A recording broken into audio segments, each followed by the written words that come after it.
Hey everyone, and welcome to the Entrepreneur Pod Guide, created to share the collective wisdom of everyday entrepreneurs who are bringing their visions to life, the ones in the arena.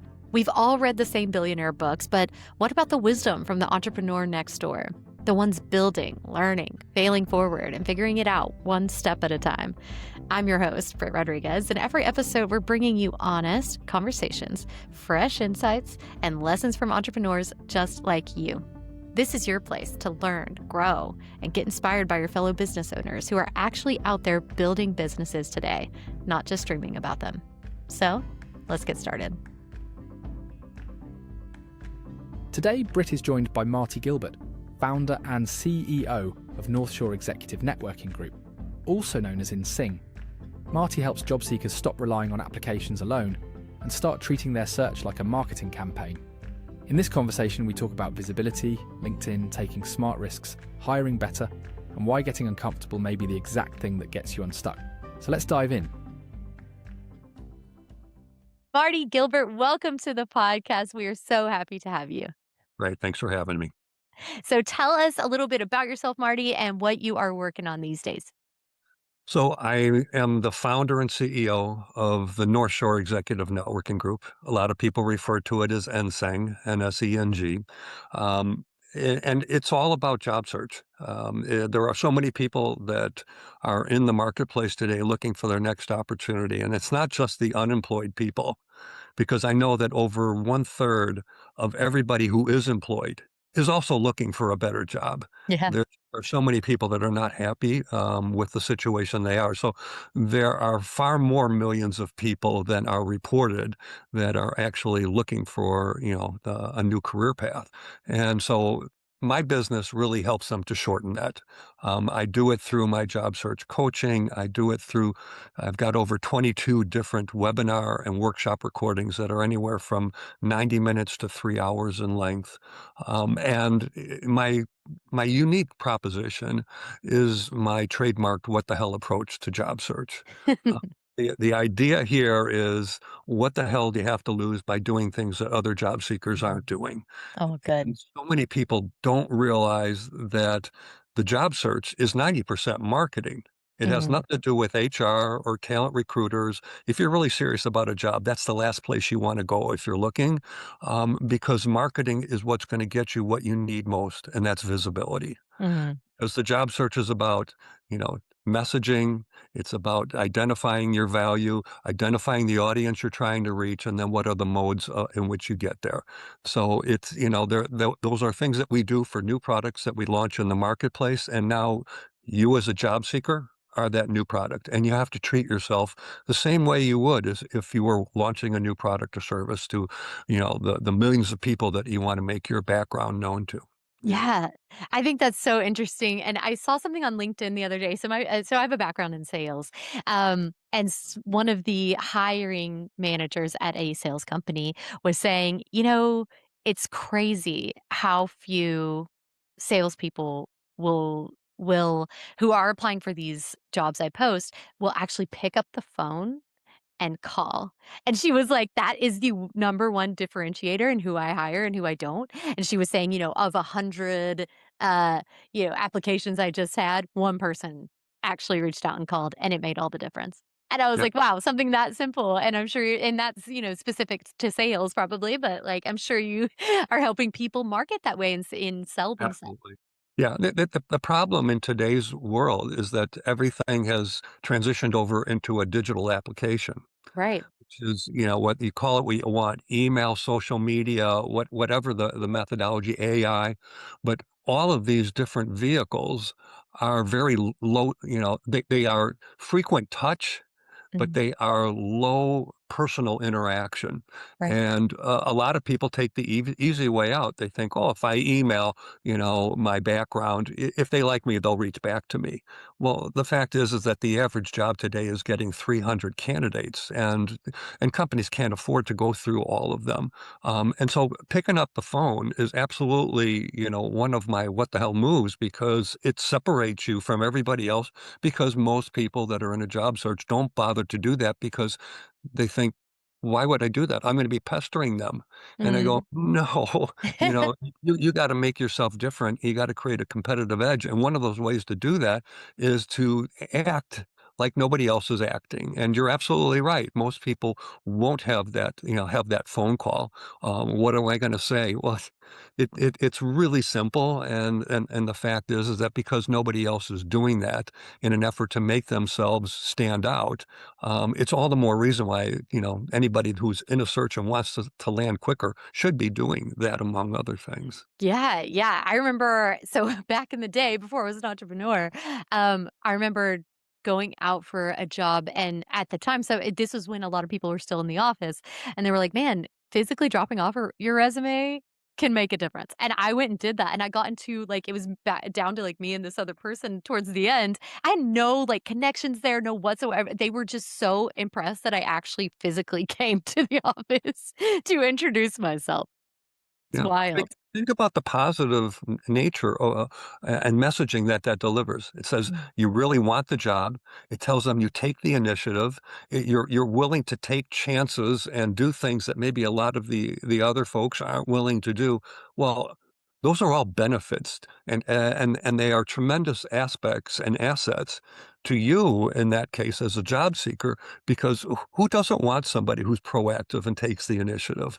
Yeah. We all do, and those are the people that are going to thrive in a market that is very, very crowded today. And so that's why I say, you've got to be willing to do things that are going to give you the visibility you feel you deserve. And too many people take the easy way out, and they answer something online, and they figure if they like me, they'll call me. No, I coached so many people that get rejected by the applicant tracking system, which Mhm. are these AI bots or just these software tools that cull through resumes. And when you get 300, it can whittle it down to 5 very quickly. And so everybody gets all these rejection emails, but I still get these people interviews because I say it's nothing more than a piece of software. It should Yeah. not get a vote.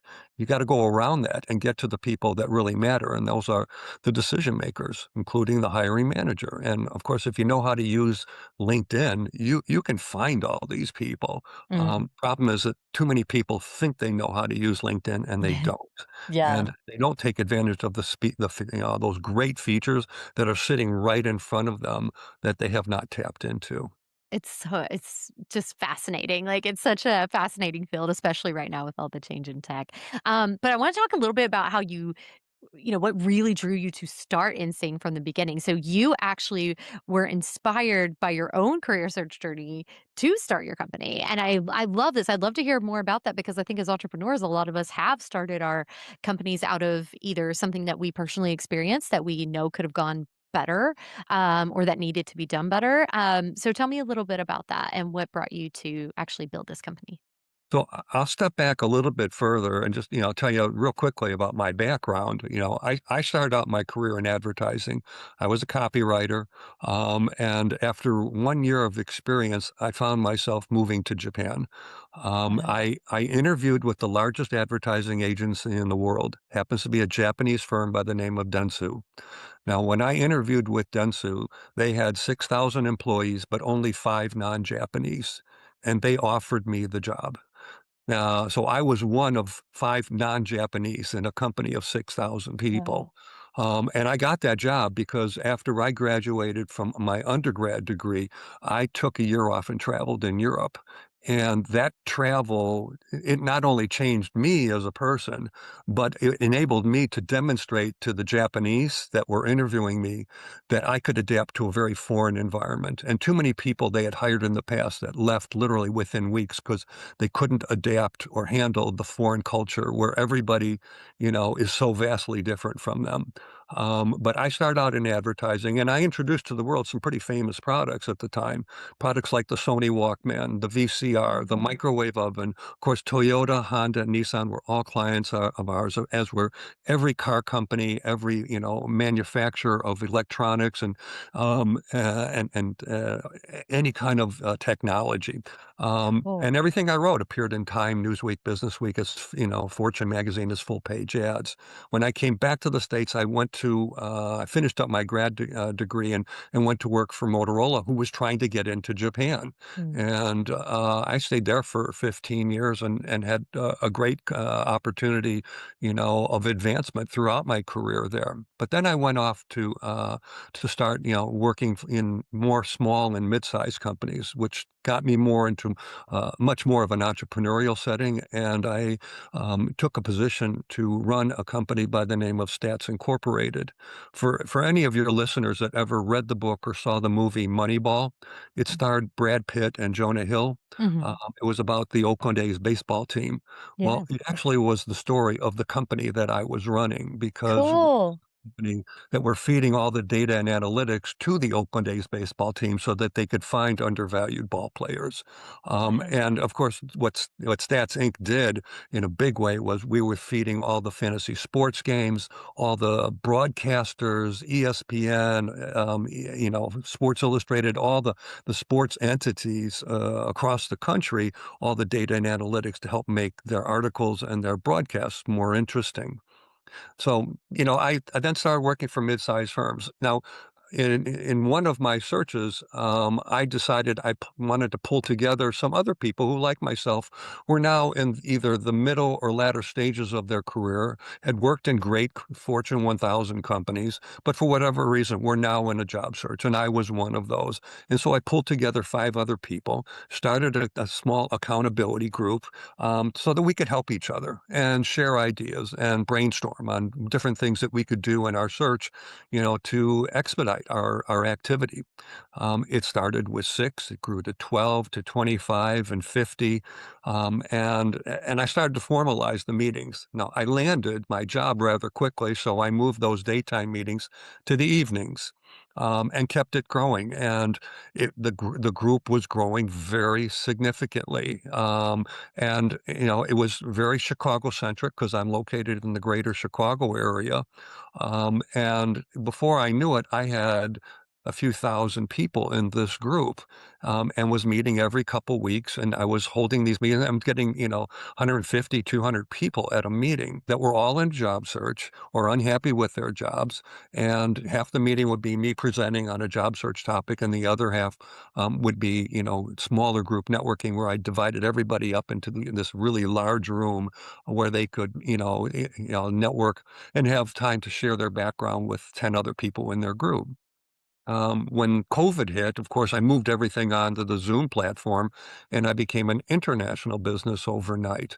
So Wow. now I was able to attract people from all over the country and the world, and started speaking to a lot of university alumni associations in particular. I wasn't near as interested in the individuals who were in the schools, but people who had already graduated and were in their careers. And so I was able to get frequent speaking and presentation opportunities at Harvard, Yale, Cornell, Howard University, NYU, and of course, the University of Illinois and Northwestern and Chicago and Michigan and many other very strong, schools academically, so that I always could be assured of having a good influx of high-tier talent coming into the organization, which benefited everybody. And I started speaking at other groups and industry associations. And so I was leveraging everything that I knew from my background: sales, marketing, finance, operations, IT, and integrating it all into this business because I knew how to do things online and offline, and really had a strong appreciation and affinity for digital marketing. And so I knew how to get the word out without having to hire anybody. Wow. I've done this entire business all by myself. And Wow. so, a lot of people, and I know of other networking groups that have a dozen people working in it, but they don't even have 1,000 members. And I'm sitting here with over 12,500 doing it all by myself. And I think it's because of all the things I've done in my past. I know Mm. how to run a business. I know how to run a business and make it more efficient. through digital means and by scaling it. And I think this is, I think a big challenge for anybody who wants to become an entrepreneur because there is a very high level of risk Mm, associated with it. And of course, how do you grow it in a way that you continue to be more profitable year to year to year? yeah. Not easy for a lot of people, and too many entrepreneurs come from a technology or an idea, but don't necessarily have the business acumen to go along with it. Right. And I think that's something that has obviously served me well because I have been involved in technology from day one and have been able to touch many different aspects of business in the various jobs that I've had for both large and smaller companies. That's so cool. What a good backstory for, how you came to build this. I love that it kinda just started taking off without you even realizing and, without you planning it at all. And so how long was it, before you were like, "Okay, well, that job I just got, I don't even have to do that anymore. Now I'm gonna do this full time." Yeah, so I made that decision to leave the corporate world probably about 8 or 9 years ago. Uh, Wow.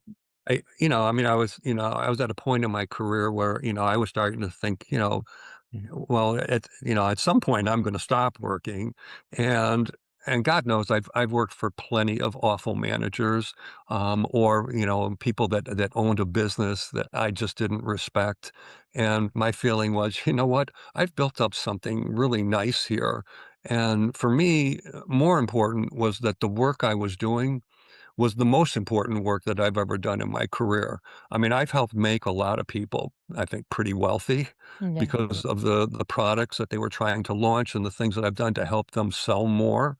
But I now was in the business of changing lives. And to me, that was so much more satisfying because there are so many people that are not in a good place when they're in a job search. They have emotional concerns, they have financial constraints, they've got family members that they're supporting.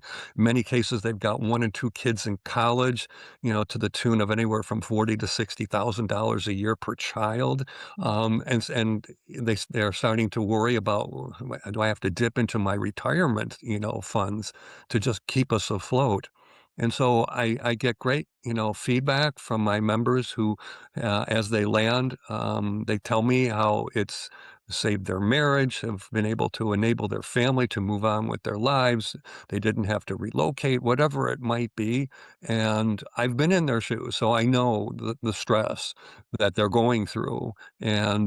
But I think particularly important is I know what they need. Yeah. I know what they need because I've been through it multiple times myself, sometimes of my own choosing and sometimes not. And so, like I said, it's marketing, positioning, packaging, messaging, and targeting. And not everybody knows how to do that. And so much of my emphasis is on treating a job seeker like a product launch.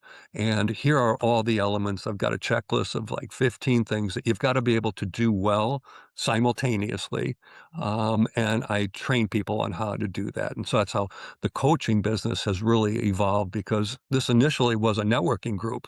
Wow. We'd have networking meetings. We all get together. Get a couple hundred people and share with them my thoughts on job search and let them interact with each other.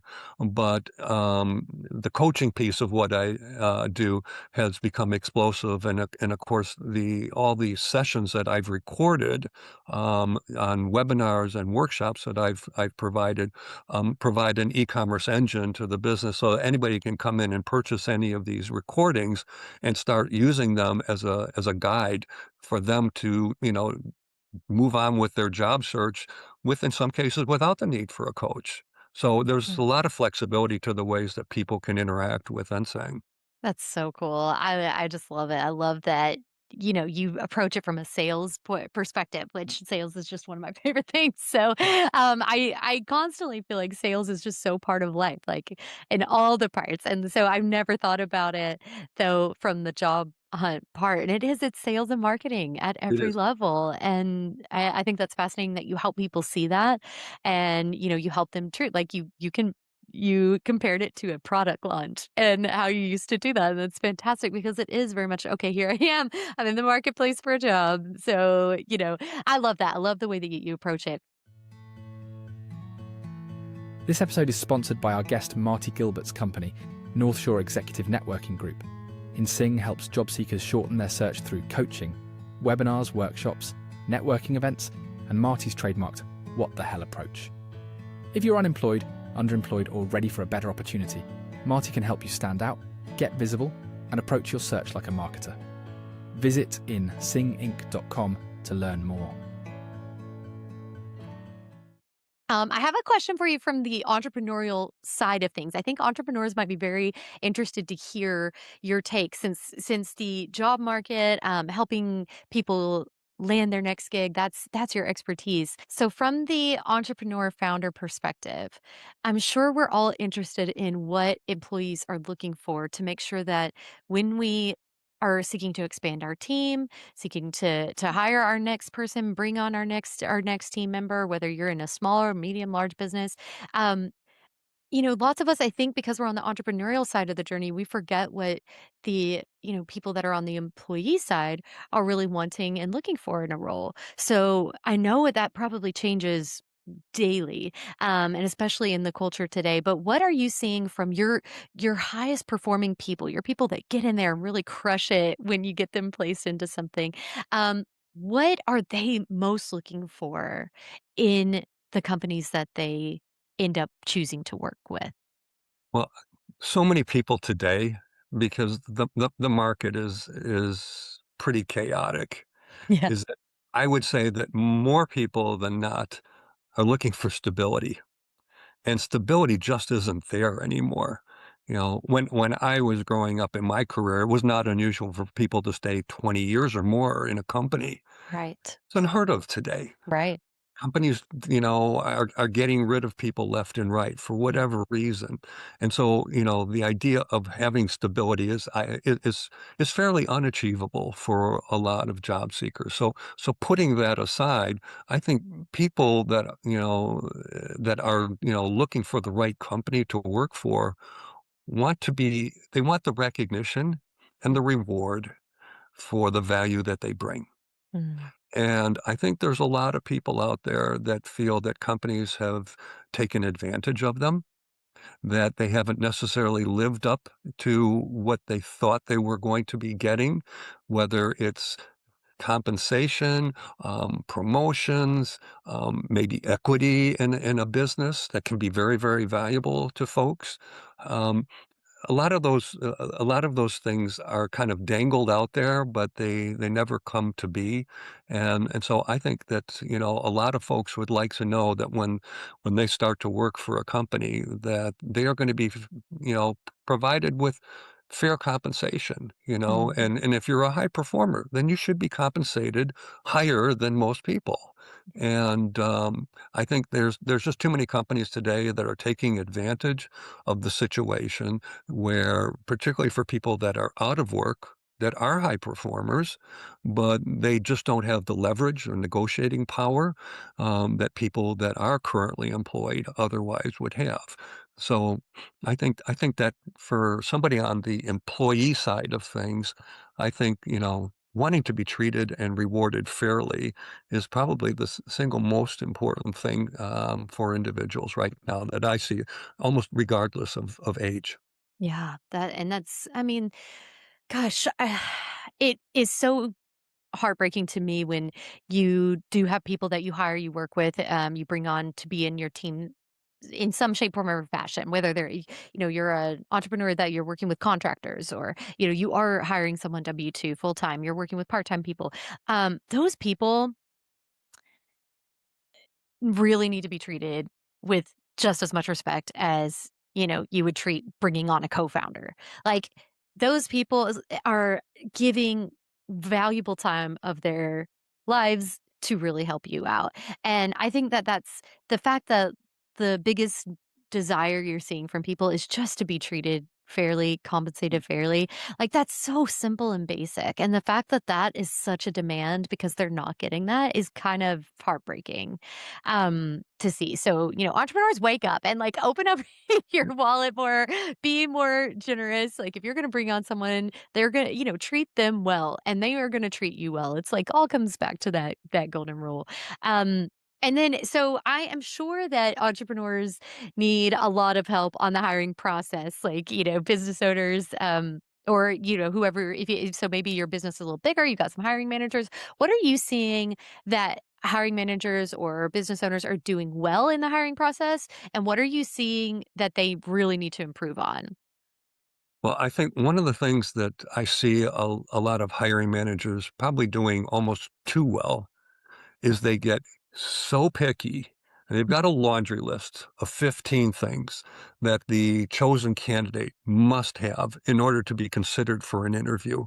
And that list is almost unrealistic because Mm, it's so difficult to find somebody who satisfies all of those.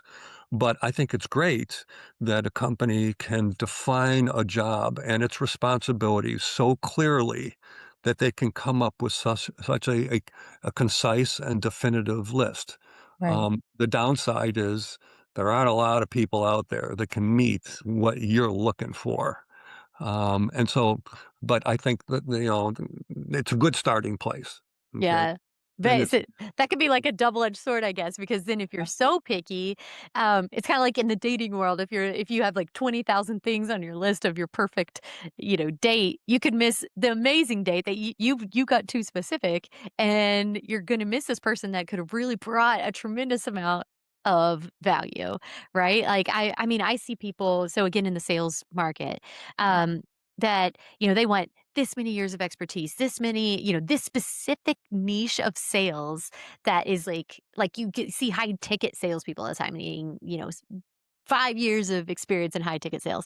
There are people that can come from entrepreneurial backgrounds that have incredible, sales history, but they're not going to be able to say it was high ticket, or like they have worked with enterprise companies. They have done incredible, brought in millions of dollars in revenue. And you're going to cut that person out because all you're saying is, I want someone who specifically has this. I could so see that is, that can be a positive and then a major negative, in the same answer, right? Like, so being specific, great, but being too specific, probably not so great. You're going to miss out on a lot of good talent, yeah, yeah. right? And I'll tell you, so the flip side is that there are so many great, talented people that are out of work that are over the age of 50. And there are so many companies that are age discriminating against these individuals simply because they're 10 or 15 or more years older than other people who are also competing for that same job. What I think a lot of employers don't realize is that there are a lot of older, more matured job seekers who don't necessarily have the expenses that a younger job seeker has because that younger job seeker might have an early stage family. Well, the older job seeker may already have their kids out of school. Yeah. What that more mature job seeker brings is the experience that the individual who's much younger doesn't have, hasn't experienced, hasn't been through a merger or an acquisition, hasn't had to manage people remotely, hasn't had to, weather the storm when a company is down 20% year over year. It doesn't know how to, to interact with, with folks of varying, degrees and different talent levels. Doesn't have the tolerance or the patience. And and this is where I think a lot of companies make a bad mistake because they are working off the stereotypes Yep. that say older job seekers aren't motivated, they're tired, they don't have the energy, and they're just wanting to take this job and ride it out and coast for the rest of their career. And I can tell you, there are so many great, talented people that are older than the people that are, interested in the same job they are, that would love to, they're not as, driven by a title and by the money anymore. Mm. It's I want to help make a difference, and I wanna be a strong contributor to the company and its success, and too many of them are overlooked simply because of their age, and Mm. it's a real serious problem, here in the country. It's awful. Like, it's such a shame, and, I mean, as a woman too, I know, like, people look at, "Oh, well, woman, she's younger, she might," or that, "Hey, you have a baby, you have a child." Some of the women I know with children are some of the best, most badass people out there, and you are sorely missing out if you do not invite them on your team, right? Like, and it's the same with age. It's bananas because you can flip it the other way. Lots of people are like, "Oh, they're too young. I don't want them on my team. They don't get things. They don't want to work, right? They want everything done for them." But there are some incredibly ambitious, scrappy, younger people out there. So I am all for. I think exactly what you're saying is so important. Like, take a look at the team you've put together, right? Take a look in your companies, in your businesses at who you've got. If you are if 90% of your people are between age 30 and 35, that's a problem. You're missing out on some valuable experience that you can bring from people in the older generations, people younger than them. Like, you are missing out on so many wonderful things. Like, you really do need to build a team that brings in the best of all these generations because they all have something so wonderful to offer. So I love that you've brought that up. That's a huge tip for people to, I think, consider when building a team Yeah, and and I adding think to it. one thing that so many companies don't take seriously enough is training. Mm, Train huge. there are you see this a lot in sales. People think that you can, if you're a software company, then you can only consider, salespeople who come from software and not from manufacturing or from Mm, IT or healthcare. But with a good training program, whether it's sales, marketing, operations, finance, if you equip people with a good foundational understanding of what the company does, but most importantly, how the products or service work, then they can succeed in their job. Okay. totally. But too many companies, people, they don't bother to take the front end time to get them up to speed, and people flounder. They Mhm. become unhappy. They don't feel like the company is investing in me. And as a result, they don't perform at the level that they could if there was some time taken on the front end to make them really understand the products and services and how they work. And you don't have to be in sales to have the need to understand those things. Yeah. You need that regardless of what your profession is inside a company. It'll just make you a much more effective worker and enable you to look at things in a a much more constructive way because everybody's job, does ultimately trace back to that product or service that you're offering. Yeah, 100%. That's such a good point. And so I have a question that I think okay, you would certainly give this advice to people seeking jobs, but I feel like it would very much apply to founders, entrepreneurs as well. So, um, I think a lot of people struggle with outreach, they struggle with connecting with other people, especially in this day and age. I'm sure that that's something you were coaching people on to find, jobs, to network, to connect. But it's so important for entrepreneurs, business owners as well. So what, are a few practical ways that entrepreneurs can start begin building those genuine connections with others without feeling salesy, right? Yes, it's sales, but without feeling that way. Some things that you might give as tips to people that are employees looking for jobs. What are some of those that could also be applicable to these entrepreneurs and founders who might need that same thing? Sure. Um, I'm a big user of LinkedIn. It's huge. LinkedIn is a Yeah. fantastic networking tool. I joined the platform in 2004, and I have 30,000 LinkedIn connections. Wow. I don't know 28,000 of these people, but every one of them brings potential value to me, either because of who they are or who they know. This is the power of second degree connections on LinkedIn.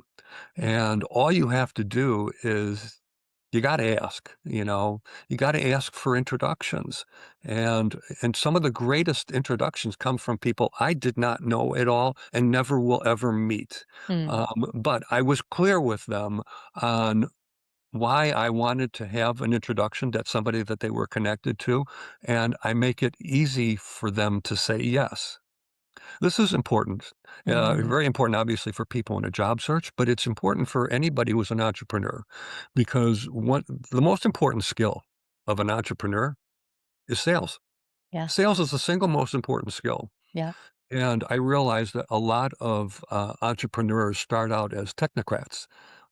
They aren't salespeople, but who better to market and sell this product than you yourself, who is the inventor of whatever that is that you're trying to get people to acquire? And the fact is that you've got to get really comfortable with selling and marketing those products. And LinkedIn is such a great place to practice. More importantly, it's a great place to network because if you have more LinkedIn connections, when you go in and start doing searches on various companies in certain industries or certain geographies, or you're looking for certain individuals by title, in certain companies or certain industries or in certain locations, you can find a lot of people. And then, of course, as you find these people, you'll be able to see readily, are they first degree connections of mine? Are they second or third degree connections? As long as they're somewhere in the first three, you have an avenue to reach them through people that you're connected to. Mm, And, to me, this is how entrepreneurs can really help catapult their business because one of the things you want to do is to get, a constant stream of potential opportunities in your backlog. You've got to do that. If you don't, then you have banked on one or two companies to make your livelihood, and that's a path for failure. So you want to have diversification, and of course, opportunities that can help land you a fairly significant account can come through your network, and they don't even realize it. mm, But the fact is that if you know how to do filtered searches on LinkedIn, and there's also a great feature on LinkedIn called Connections of that enables you to filter on somebody's connections without having to look at all 8,000 of their connections. mm, You can tell LinkedIn, I only want their connections that are in New York, Boston, and LA. I want them to be in these two or one industries. And I'm looking for people that carry a title of product management and finance. mm. And it will give you all those people. And you will see from that list which one of them are people that you're connected to, which one of them are people that are connected to somebody who is connected to you, which means that's somebody who can now, provide a conduit and an introduction into them. And to me, this is not difficult to do. And the more you do it, the better you get at it, the more comfortable you get. And you can scale that in a big, big way because now you're not doing one-offs, you're doing many-offs Yeah. simultaneously. The approach is the same for everybody. And if you've got a good pitch that's not long-winded, that is intriguing to people, and hey, you ended by, hey, if there's any way I can help you, please don't hesitate to ask.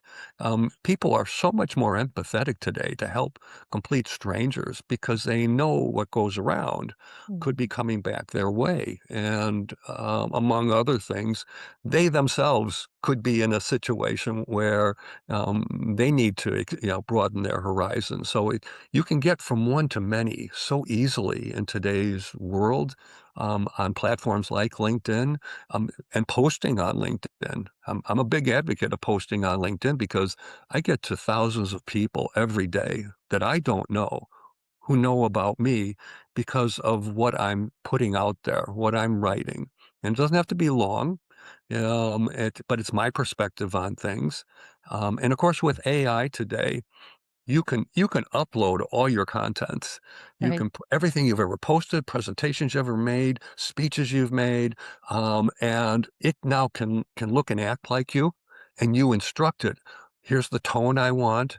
I want you to take it from these materials that I've now uploaded to you, and I'm looking for something that's, 150, 200 words, in my voice on this topic. Right. It's fast, it's Hmm. effective, and then you can just go in and edit it if you want. I love that. I Yeah, like the AI part of helping with content is just is so helpful. yeah, Especially when you have to be pretty prolific these days. And so that helps tremendously. And I love that your focus on LinkedIn. And so one of my questions is, does that, I like to ask my guests what is currently working for you as the entrepreneur, as the owner of your business, what's working for you in sales right now? So for your client acquisition and your sales, are you utilizing LinkedIn primarily to help with yours as yeah. well? Yeah, Yeah, great. I say I get a lot of referral business. I Yeah. get people that have, they've attended a session that I'm conducting on the platform, on the Zoom platform, or they've purchased some of my products or services, and they mention it to others. That's those are are obviously the best kinds of customers. They're Yeah. the easiest to get. You don't, I mean, they've been sold for you, Yeah. right? But I can identify on the LinkedIn platform by doing searches that are very specific. I'm looking for people who have these kinds of things in their profile, and that come from very specific industries, and I can just tell immediately whether they're employed or unemployed, Right. uh, and just by their headlines, just by how they've written their headline.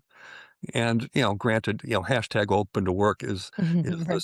this big banner that tells people immediately, hey, I'm out of work. But I'm talking about above and beyond that, just the way they've structured their profile. Um, it's always for me, it's easy to find those folks because I'm not selling to businesses for the most part. I do help companies that are looking to find good talent. Well, they can advertise on my platform. They can advertise to my members. Um, but for the most part, I'm a B2C business, and so I'm picking out individuals, and then I just it's a matter of sending out a connection request if I'm not connected to them, and just say, hey, I think I can help you shorten your search. Here's a couple links that you may find interesting, and I get a fairly high percentage of folks that come back and they become members. And now they have access to a lot of tools that they otherwise couldn't have gotten. Yeah, that is such a great tip, especially for anyone listening who does have B2C businesses. Like I think a lot of times we think LinkedIn is so for the B2B sales and businesses. And I mean, yes, it is in a way, but gosh, you can certainly connect with these people and connect with future clients in your B2C approach Oh, as well. Yeah, because then I mean you're following, regulations at that point, right? Because as long as they accept a connection, they're open to chatting, you can talk with them, right? Because that's one of the hardest ways to reach people and get in front of their eyeballs, but what a great market and what a great way to do that, especially in your niche. yeah, yeah. Yeah. And what applies to B2C also applies to B2B. It's just instead of looking for individuals, I'm looking for certain companies and certain industries of certain size.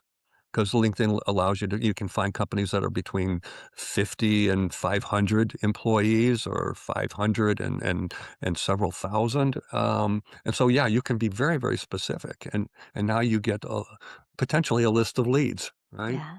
And everyone's there for business too. You're not on there bothering someone like you would maybe on Instagram or TikTok or something when they're just there to relax and watch funny videos or whatever. Like the people are on there for professional purposes. So yeah, that's really good. I love that. That's a great tip. If someone Googled your company right now and landed on your website, would they lean in and want to learn more, or would they quietly say, yikes, and close the tab? Your website is your first impression, and it's either drawing clients in or losing deals right and left. Whether we like it or not, people do still judge books by their covers, and your clients are making decisions about your business before they ever even reach out. At my company, Archer Collaborative, we design high-end strategic websites for businesses whose founders are ready for their online presence to finally align with the quality and professionalism they bring to their clients clients every day. Our designs are not just pretty. We bring full custom layouts, clear positioning, intentional structure, and smart systems behind the scenes, so your site actually supports your growth. If your business is doing incredible work, but your website still looks like you built it at 11 p.m. 3 years ago, then it's time to let us help you. Visit archercollaborative.com today, and let's build something that is finally worthy of your business and its stellar reputation.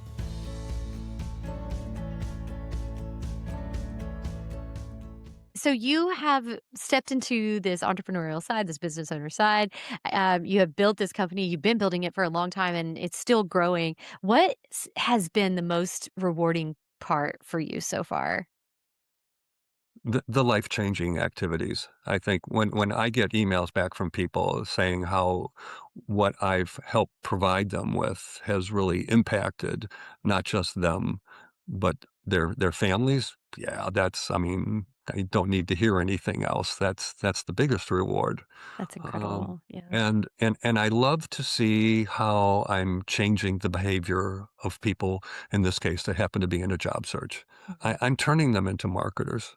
And it's like turning a finance person into a marketer or salesperson, taking somebody who has been writing code their whole life to become a marketer of themselves. And it's very uncomfortable for a lot of folks, for Yeah. most folks. But I the question to them is easy. Is it fun being out of work? Mm. No. No. Yeah. Pretty horrific, isn't it? Yeah.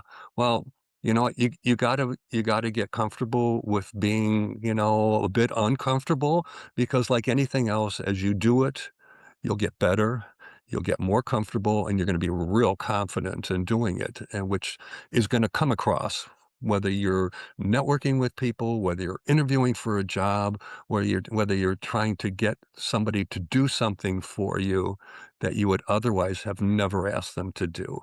Um, that's what the hell approach is all about. It's taking chances.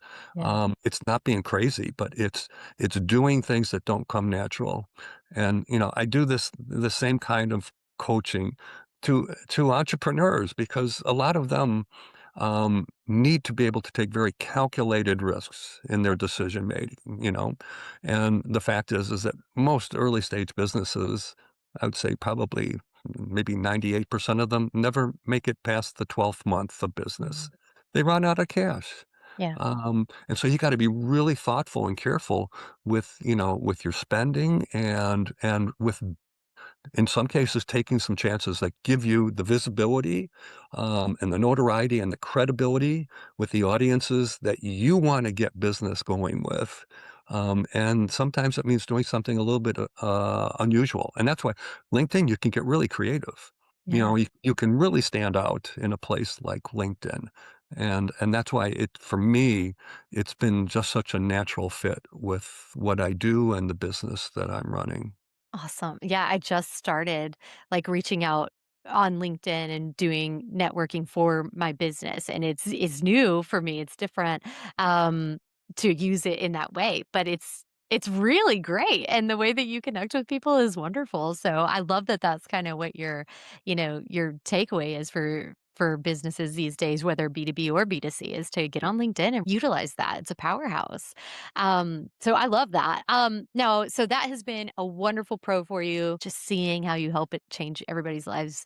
And I mean, that's massive. We had job losses in our family recently, like within the past year, and that is a scary time for people. It's a very stressful time. It can be very scary.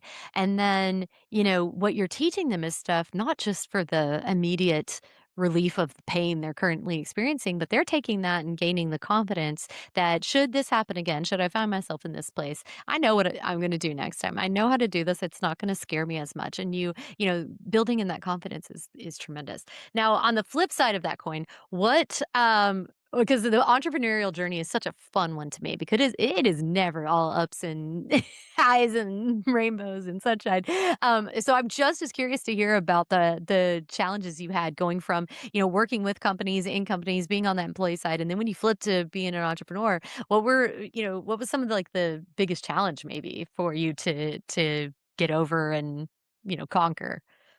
I think, it was having the courage to make a change. Now, I did have, maybe unlike some entrepreneurs, I didn't step, both feet in the water from day one. Mhm. I stuck a toe in the water, Yeah. right? Okay, I was in a job search, and eventually, within a couple months, I landed. But I kept the networking group going that I had started when I was looking for my next job, and by keeping it going, it kept me in that realm, it kept me in that market space. It enabled me to keep learning more and more, and as I started to see the group growing more and more, I was able to experiment and bring some other aspects of the service into it. Now, at the beginning, I wasn't charging anything. It was free. It was Yeah. anybody could come to a meeting. There's no membership fee, nothing.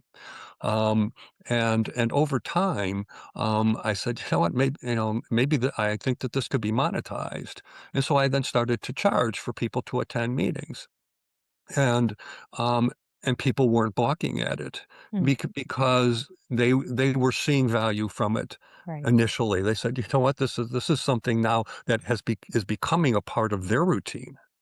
Okay, it's not just my routine, but it was something that they look forward to being a part of. Great. Okay. So, and so with that in mind, I started to see a revenue stream associated with the business, but I didn't go all in from day one. And of course, I had the luxury of being employed while doing a side gig. And I think side gigs are great because it takes some of the risk out, if you can do it while you are, have other income coming in. And I think it gives you a level of confidence that isn't also associated with panic. Right. Panic is not your friend. No, it's not. It can No. certainly fog your decision making. Yeah, and so many people, I mean, for anybody who's gonna become an entrepreneur, the name of the game is cash flow. Mhm. And, do you have the wherewithal to go for X number of months without making a penny?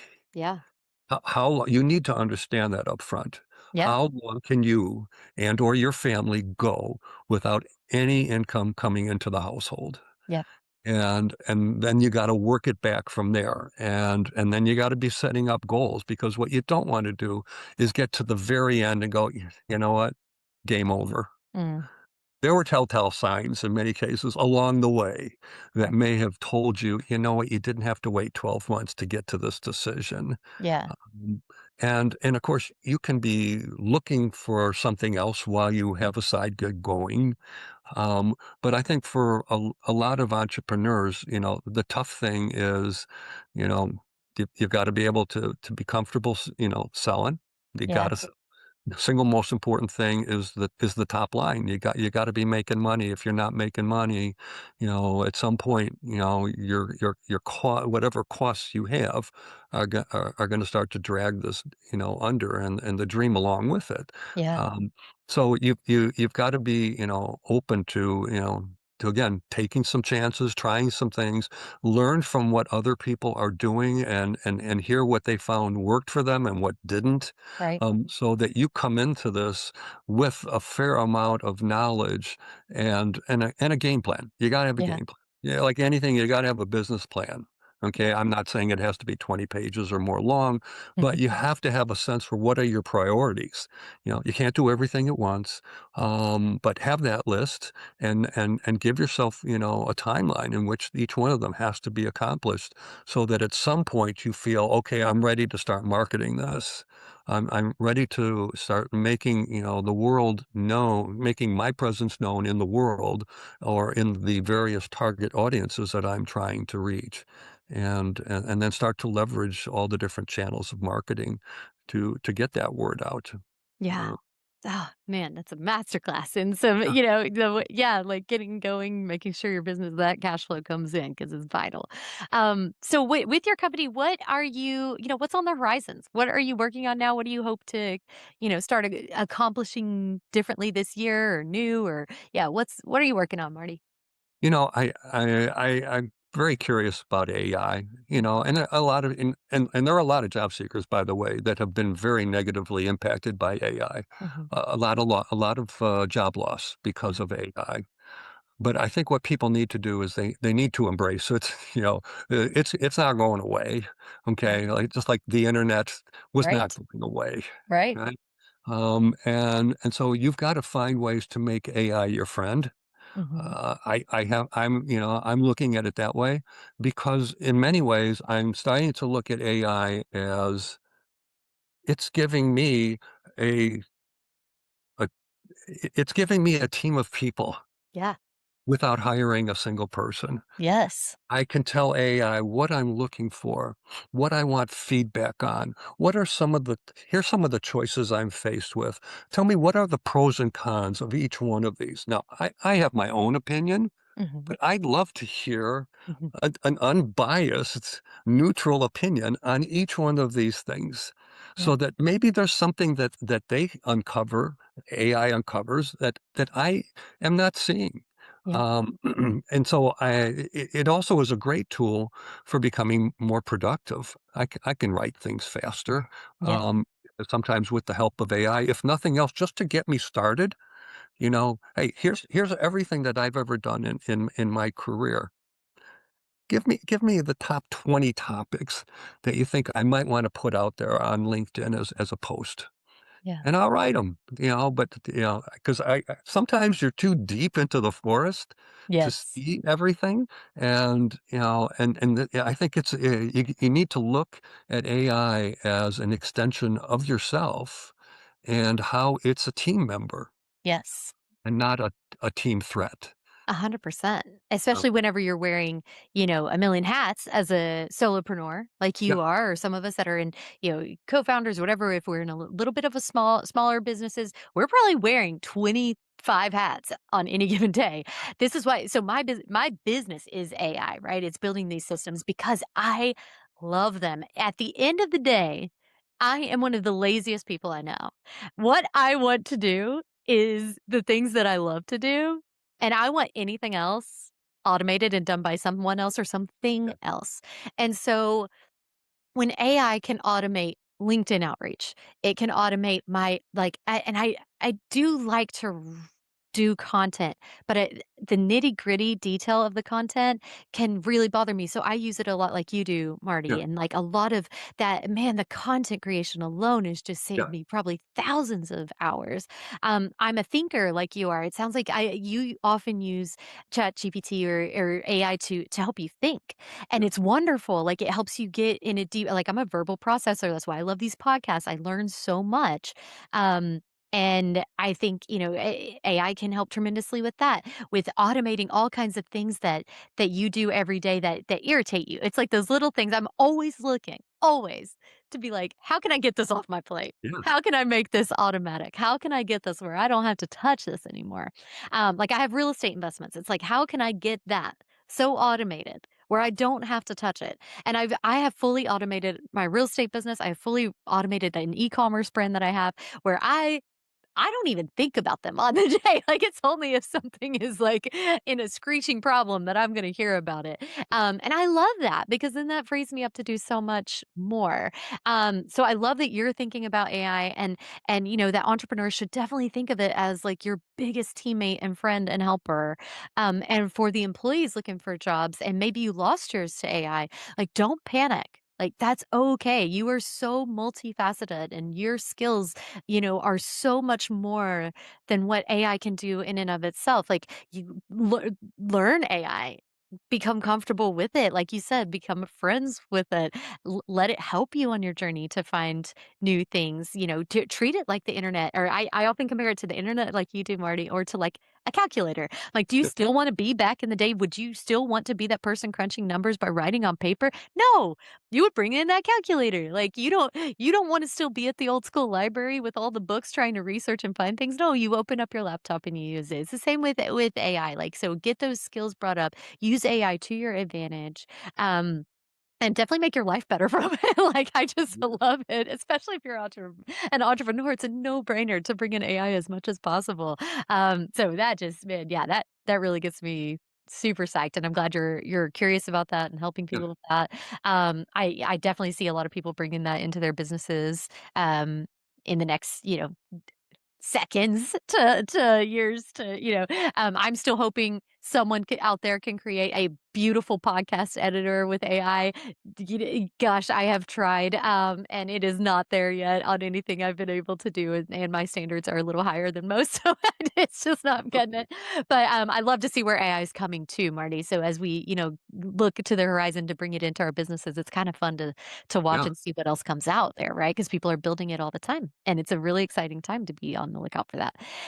Now, Marty, I have 3 questions for you before I allow you to leave this podcast because All you've right. been so great and been providing so much great detail and information and advice for everybody from the employee to the entrepreneur. So it's hard to let you go. But I do have 3 questions I'm hoping you can answer that I love to ask people. So Okay. my first one is, and you could just pick any one of these that you would like, but could you recommend a book or a podcast or a social profile that you recommend the listeners to check out? It can be on business, it can be just personal, it can be relaxing, whatever you recommend, whatever's inspired you recently, either a book or a podcast or a profile to check out. I'll recommend a book. Love it. A lot of your folks may be familiar with it. It's called Let Them by Mel Robbins. You familiar with her? It's up here somewhere. Yes, it Okay. is. I love her. Great book. Gosh. I read it a few months ago, and she and I are so similar.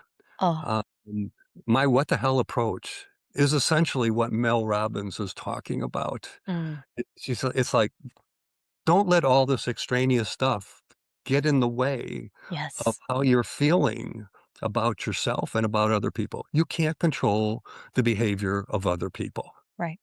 And the sooner you accept that and let them be who and what they are, the sooner you can get onto more constructive stuff that's a much better use of your time and doesn't bring you down because so many, it's just, it's human nature that when people don't act the way we would like them to act, we naturally think, what the hell is wrong with them? Yeah. What Right. is wrong with them? Yeah. And it gets under our skin, and it festers within us, and so you gotta rid yourself of that kind of stuff. And I thought it was and it was easy reading, and it was just fun. It was fun. I'm going, Yeah. my God, this is like I could have written this. That's so good. Oh, yeah, and the let them, and then that lets you let you, which Right. is I love the flip side of that book. The more you let them, and the more you can let you do you, and it's fantastic. That's a wonderful book. Definitely recommend that, and a great podcast too. Her podcast is Fantastic. insanely good. Okay, question number 2. If there is one message that you would like people to take away from this incredibly valuable chat we've had, what would you like our listeners to walk away with? Oh boy, I think just the notion of of taking chances. The safe route is so easy to take. Yeah. But I'm a big believer in taking the path that's less traveled. Mm, I've done this in my personal life. I've traveled in Europe for 7 months by myself with a backpack. I did nice. the same thing in China and Southeast Asia for 4 months. You come across great people, interesting things that are gonna change your life. And the same is true in your career and the way that you conduct yourself day in and day out. Um, be willing to try different things Mm. because otherwise your life just becomes so monotonous and predictable. And it's the unpredictability that can be so much more fun and a lot more entertaining. And it comes with great stories. And so I think that I would encourage people to take some chances and do things that you've never done before or never thought you would do. Oh, that's great. That's great. It's like the famous quote, do one thing every day that scares you. That Mm, I love that. And yeah, like and it's scare in a good way, right? Like you be a little fearful, take a chance, do it yeah, anyway. Um great advice there. And then the last question. For those who want to know more about Marty, they want to join that group of 8,000 and sure. counting on your LinkedIn. Um and then they may be in a job transition. Maybe they're building a company, but they need, it's their side hustle, they need something else. They wanna learn what you do, they wanna reach out, they wanna connect, they wanna learn about NSENG. Where all can they find you? We're gonna post these in the show notes, but, Mm, can you verbally tell everybody where they can find you? sure. Sure. The easiest way to reach me on email is martygilbert1@gmail.com. My website is NSENGINC.com. So NSENGinc.com. My LinkedIn profile is real easy to find. It's Marty Gilbert. What was it? LinkedIn.com/IN/Marty Gilbert. He'll have And 8,000 plus connections, 8,000 and growing. 30,000.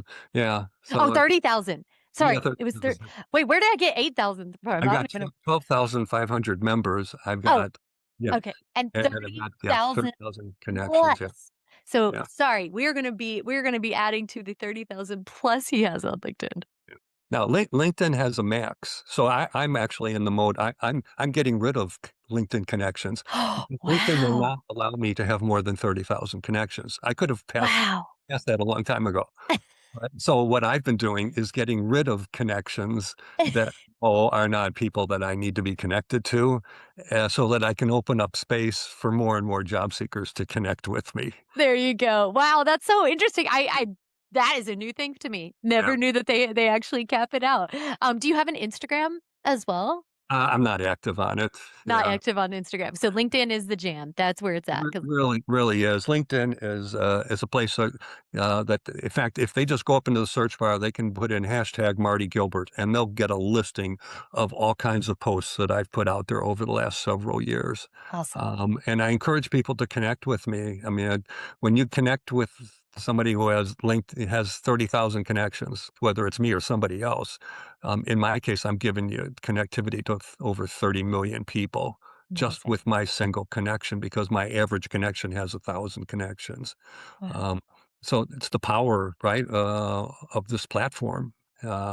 Pretty audacious. So Absolutely, absolutely. That's a lot of cool, access you can have through through Marty, just going and saying hi to him on LinkedIn. And again, don't be afraid to do it. Go do it. Take a chance. Take a absolutely, risk. yeah. Get on there. Connect with Marty. Check out Anybody his who's in a website. job search, by the way, anybody who's in a search, Yeah. take advantage of the NSENG free membership. The membership is absolutely free. Oh, And man. when you join, okay, Yeah. and you'll see there's a button there to join right on the homepage. When you join, you're going to get 2 free webinar recordings from me just for becoming a member. Awesome. And then you can decide, to what extent you want to get involved or not any further than that.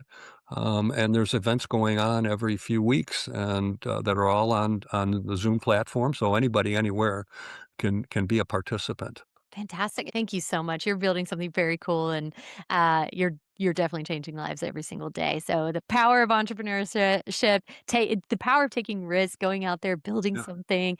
I'm just super glad you did it. And thank you for coming and dropping all this wisdom for both the entrepreneur and the employee today. This has been just super informative, really cool to talk to you. Thank you for taking the time. Thank you so much to Marty Gilbert for joining us today and sharing such practical, honest advice for job seekers, founders, and anyone learning how to take smarter risks. Be sure to connect with Marty on LinkedIn and check out NorthShore Executive Networking Group at NSENGinc.com. And as always, if this episode helped you, share it with someone who needs a little courage to make their next move. We'll see you next time. Now go get them.